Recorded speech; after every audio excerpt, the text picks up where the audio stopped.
Hey guys, welcome back to the channel. Welcome to another video. It's that time of the weekend. Premier League predictions time. We've got another round of Premier League action that is almost upon us. Another weekend of some exciting and intriguing Premier League fixtures for us to sink our teeth into and to feast our eyes upon. And of course, this is the video where I go through each and every single game, talk about them, analyse them, and of course give my predictions on how I think each and every single game will end up. Before we get into all of that though, I would like to remind you, please like the video and also subscribe if you're new. Both things always and forever greatly appreciated. Also get involved in the comments section. Let me know your thoughts, your comments, opinions. But most of all, of course, this is a prediction show after all. So get involved with your predictions down below. Let me know what you guys think the outcome of each and every single game coming up this weekend will be in the top flight division of English football. Let me know. I'm sure it'll make for great and interesting reading all of those things. But without further ado, let's get on with the video. And we're starting with Saturday's lunchtime kickoff, which will see Manchester City take on Everton. And I think this is a bit of a formality. I think with the form that Manchester City are in right now, I see City absolutely winning this game and winning this game pretty comfortably. That's not to say Everton can't give this City side a good run for their money. I'm sure they'll give them plenty of food for thought, particularly with obviously being a Sean Dyche side, obviously with there being a disciplined and structured defence to Everton, as well as obviously an extremely direct approach from the Toffees as well. It will give Pep Guardiola's side some food for thought going forward, but I think that City have enough about them to break down that solid Everton defence, or what should be a solid Everton defence. Especially when you consider the form of the likes of Phil Foden and Kevin De Bruyne in particular are going to be thorns in the side of Everton throughout the entirety of that game, I would assume. So that's why I've gone with a 3-1 victory in favour of Manchester City. And of course, to add the extra incentive, the ball is now in City's court in terms of obviously the title race and the title picture. They have the advantage going forward following last week's results in which Liverpool dropped points to Arsenal, and obviously City went on to beat Brentford to take full advantage of the Reds dropping points. So there's extra incentive there for Manchester City to get the job done. I'm praying and hoping and got my fingers crossed for a Sean Dyche masterclass in this one. But I just think with the form of Manchester City, it's not going to happen. I think that they'll have too much for Everton to handle, and that's why I've gone for that very comfortable 3-1 victory in favour of City.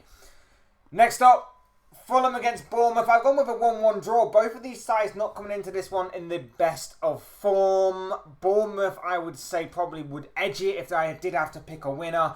But I've gone with a 1-1 draw. I do feel like both sides need to get a win back on the board to obviously get back to winning ways and all of that kind of good stuff. But I just think that Bournemouth, obviously Craven Cottage is not an easy place to go by any stretch of the imagination. But I just think Bournemouth and Fulham will play out a score draw in this one, which is why I've gone for 1-1 come the final whistle. Like I said, I think it's going to be a very intriguing game. I know that Fulham obviously threw away a lead last time out against Burnley, I believe.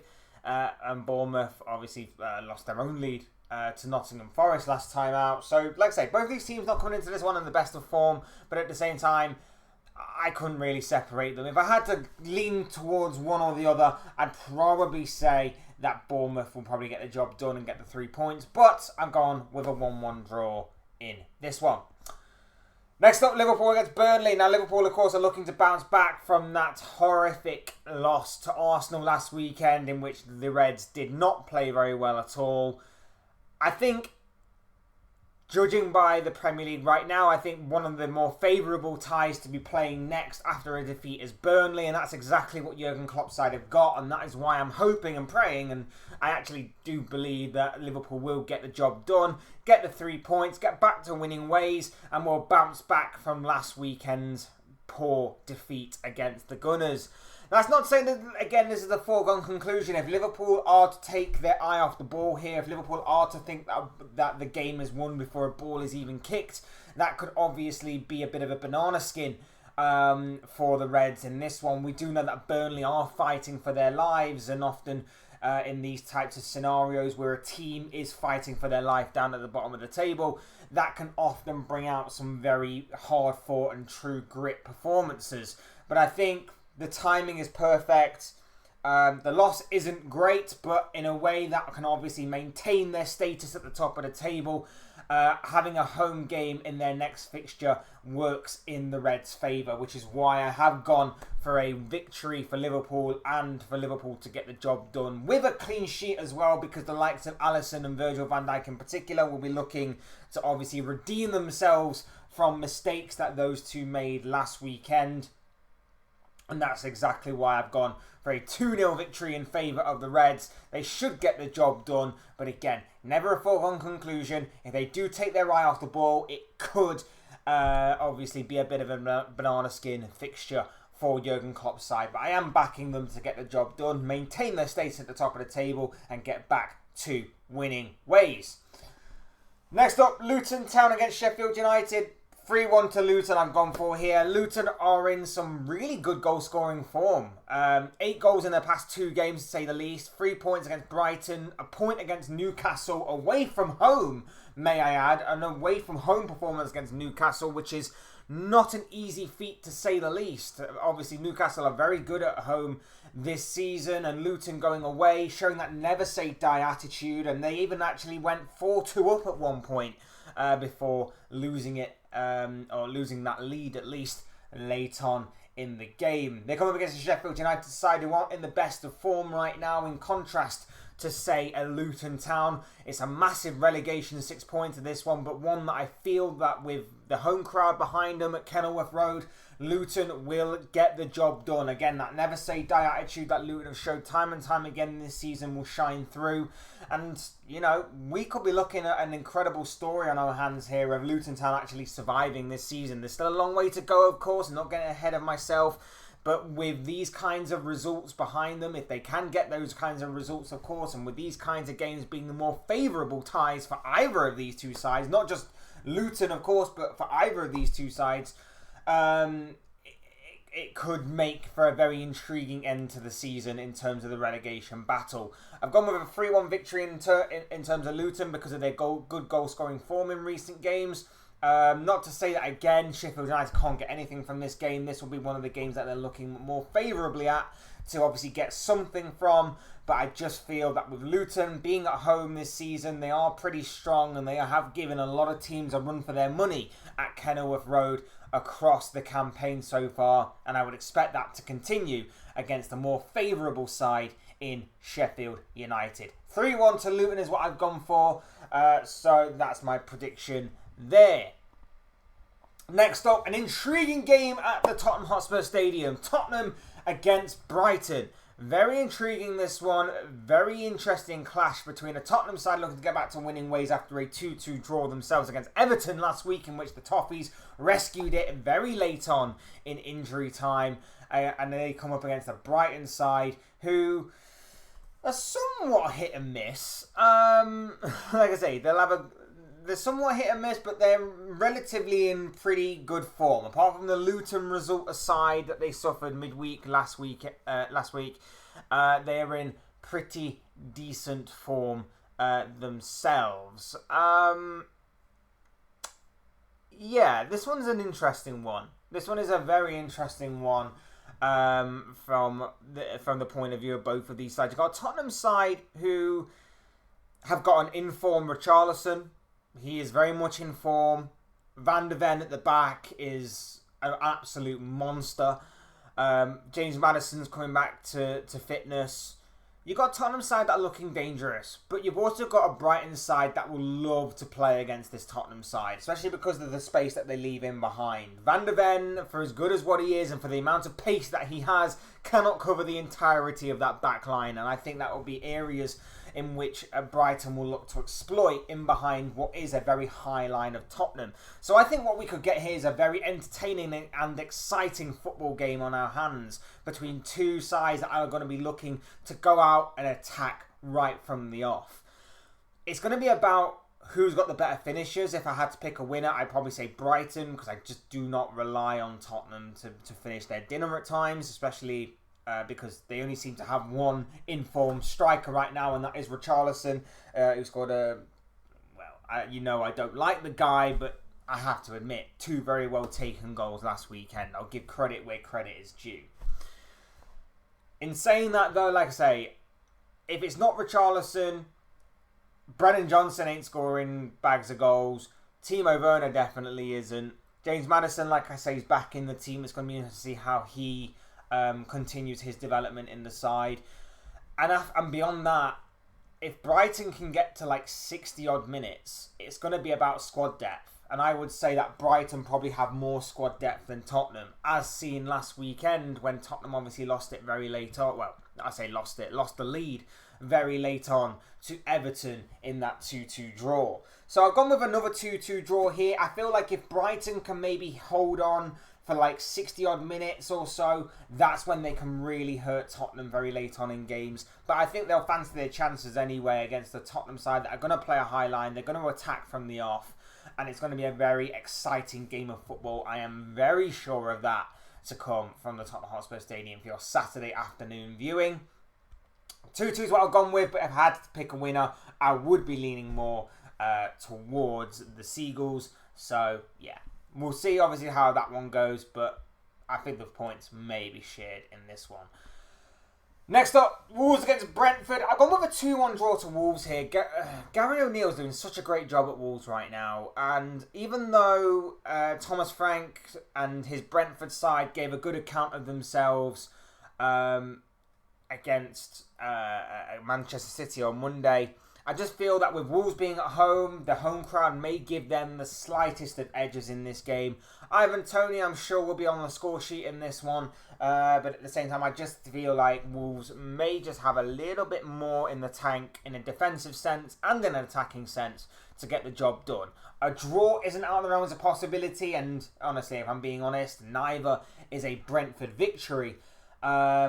But I've just given the slight edge to Wolves just because of the home form, I guess. Just because of the home ground advantage. So 2-1 to Wolves is what I've gone for at the final whistle here. Next up, I feel this is the Saturday evening viewing. We've got the City Ground, Nottingham Forest taking on Newcastle. Now, you'll remember earlier on in the season when these two teams met, Chris Wood was the man who stole the show against his former club with an incredible hat-trick. I feel like that was Boxing Day. Boxing Day fixture. Forest won 3-1 in this fixture, in the reverse fixture, and that was again an away from home game, beating Newcastle at St James's Park. Chris Wood, like I say, stole the show on the day. Absolutely incredible hat-trick from him. But there'll be no Chris Wood this time around, and I do feel like Newcastle will have enough about them to exact revenge. I was leaning towards a draw when I first saw this fixture was coming up this weekend, and I just feel like maybe Newcastle... Every time I feel like Newcastle are turning a corner this season, they always throw in a bit of a spanner in the works with a bit of a dodgy result next. So this one has all the makings of maybe a bit of a dodgy result. Maybe that dodgy result came last weekend where Newcastle drew 4-4 with Luton. But I have given Newcastle the slight edge. I feel like in an attacking sense, I feel like they'll have enough about them to overcome this Nottingham Forest side. Forest side, of course, getting used to things under Nuno Espirito Santo still. A Newcastle side that are slowly but surely getting back to full strength, slowly but surely again, in terms of the capacity of their squad and everything. So this one has all the makings of a very intriguing clash, and I feel like it's going to be a real battle throughout. But it's one that I feel Newcastle may just have the edge in terms of obviously finishing off their chances. So I've gone with Newcastle, but don't be surprised obviously if Forest managed to get something from this game. So gone with the Magpies, but it could easily be Nottingham Forest here. West Ham United against Arsenal. I've gone 2-1 to the Gunners. Look, the Gunners are going to be flying after that incredible 3-1 victory against Liverpool last weekend, and I feel like they'll only continue to get stronger as the confidence builds, and that's only natural. The difference here is that you're coming against the West Ham side who beat them earlier on in the season. They always seem to turn up for this huge London derby here. And West Ham would love nothing more than to throw a spanner in the works of Arsenal and to give them a reality check that, if I'm being honest, not just West Ham fans are hoping that they'll deliver this weekend. In saying that, though, I have gone with an Arsenal victory. I said 2-1 to the Gunners. I don't think it will be as clear-cut as many people are saying. I think West Ham could provide some definite food for thought for the Gunners here. I feel like their direct approach may be a bit concerning and a bit of cause for thought for Arsenal. But overall, I do see Arsenal getting the job done because they just have... They're seemingly building up that mentality again. That mentality that we saw earlier on in the season with Arsenal, that never give up, that go to the final whistle sort of mentality of the Gunners seems to be rebuilding again. And obviously, earlier on in the season, West Ham did beat Arsenal at a time where Arsenal's performances were sort of there, but the results were not. I don't see that happening this time around. I see Arsenal getting back...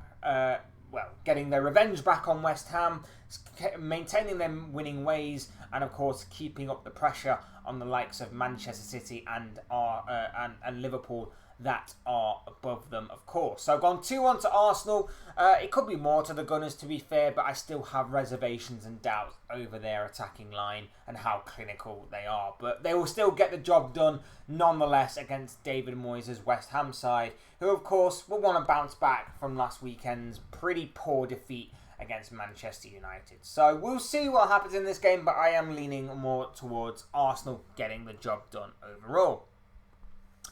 Penultimate game on this list comes from Villa Park, and it is Aston Villa taking on Manchester United in what I'm sure is going to be a very intriguing and exciting game. Of course, these two teams threw up a 5-goal thriller earlier on in the campaign when Villa went 2-0 up and United fought back to win 3-2. So it's going to be very interesting to see what happens this time around when these two teams meet. Now, that was at Old Trafford. This time around it's at Villa Park. And as we know, Aston Villa at home this season have been extremely strong and a tough nut to crack overall at Villa Park this season. So this one's going to be very interesting to say the least. And it's one that I feel like Villa can get their revenge on. I'm not entirely confident because United seem to be picking up a bit of momentum. United seem to be picking up a bit of a head of steam, in all honesty, and they seem to be picking up some really good form in key players. We've seen Marcus Rashford in the past few weeks really step up his game. Not that the bar was exactly high beforehand, but you know what I mean in terms of obviously stepping up in his performances. Rasmus Højlund's been amongst the goals in recent games as well. Garnacho's been dangerous as well. And obviously there are certain members of the likes of Bruno Fernandes that we know about that can be match winners on their day. And the defence has also been pretty solid as well. So it is a very intriguing clash, this one, between two very, I wouldn't say very contrasting teams, but two very interesting teams, to say the least, in what could be a very intriguing clash of styles and play and obviously form and momentum and everything. So it is going to be a very intriguing clash. I've gone with a 2-1 victory for Aston Villa. Again, I'm not entirely confident by this at all. I've given obviously my reasons for Manchester United. They have the match winners. They have the head of steam and form coming into this one. Villa's form has dipped a little bit and then picked up again massively against Sheffield United last weekend, of course.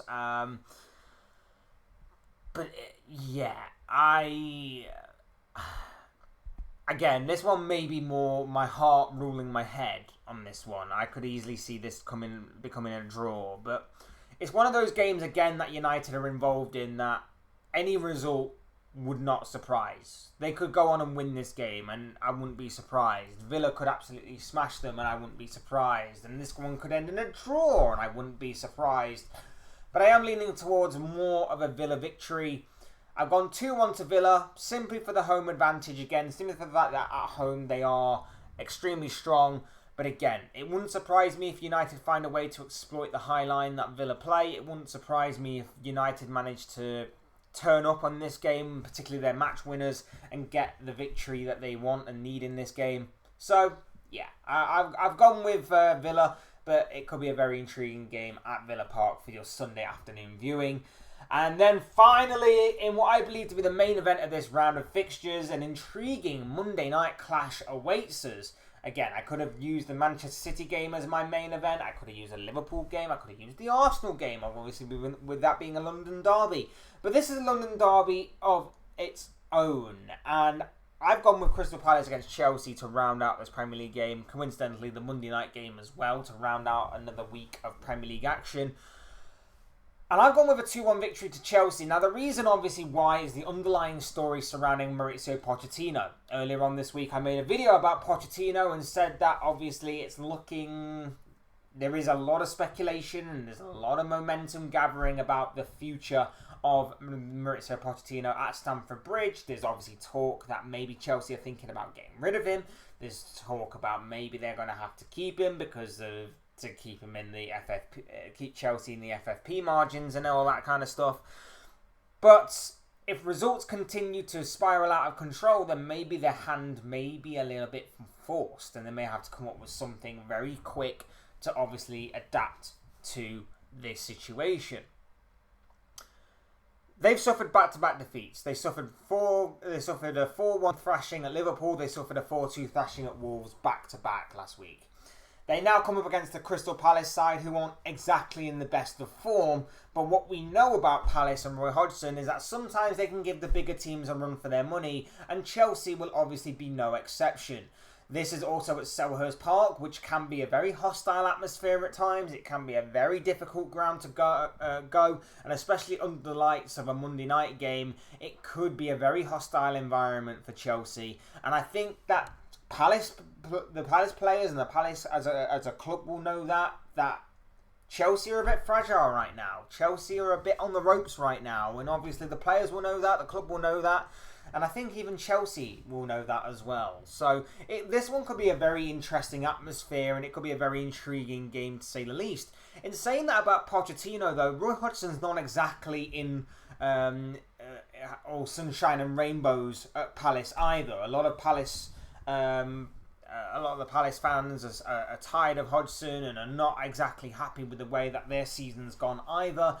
And there is plenty of speculation surrounding Hodgson himself that maybe if results don't go their way this weekend, that maybe they could be looking at sacking Hodgson. Maybe this could also be Roy Hodgson's last stand. So we could maybe class this game as maybe El Sackico. Maybe that could be... maybe that could be the tagline for this particular game between two clubs that have two managers that aren't exactly in the best way, shape or form right now, and are a little bit in hot water themselves. So this one could be a very intriguing game. I'm not expecting a classic by any means. I'm expecting it to be a bit nervy and a bit awkward at times. But I would back Chelsea to win. I think they have the players to win. I think they have enough about them to get the job done against Crystal Palace. And I think it will ease the pressure a little bit on Mauricio Pochettino. Not entirely, of course, because one result doesn't change everything. But yeah, I would expect Chelsea to win the game. It's not a foregone conclusion. This game could genuinely end up any which way, and I'm never really any good at predicting Chelsea games this season, as probably my past record shows. But yeah, I've gone with Chelsea to get the job done overall. I think they will. I think they'll ease the pressure on Mauricio Pochettino. And as for Roy Hodgson, look, it could be a very intriguing game. It could be his last game at Palace, depending on who they decide to bring in, what their plans are for him, and what have you. So this one could be a very intriguing game for the present of the game, for when it kicks off and everything, but it also could be very interesting to see what happens in the aftermath of this game in terms of these two managers and the amount of hot water that both are in. So I've gone with Chelsea. I think they'll play the better football, and I think they will have enough firepower to get the job done in the attacking third. So we'll see obviously how that goes. But that is obviously the thoughts, comments, opinions, predictions, feelings, whatever you want to call it, of this guy. I want to know what you guys think. What do you make of all of the games coming up this weekend? What are your own thoughts, comments, opinions? But most of all, of course, what are your predictions on each and every single game coming up this weekend in another round of exciting and intriguing Premier League football? Let me know them down below in the comments section. I'm sure they'll all make for interesting and great reading. Otherwise, hit the like button on the way up, enjoy the video, subscribe if you're new and want to see more content like this. Both things are always preferably greatly appreciated. And as always, thank you all so much for watching and listening. I've been Fletch. This has been another Fletch Talks video. Premier League predictions video, should I say? And I will see you all again soon in another video or live stream or whatever it may be. Cheers, guys. Thanks everyone for watching. Take care. Have a good rest of your day, and I'll see you all again very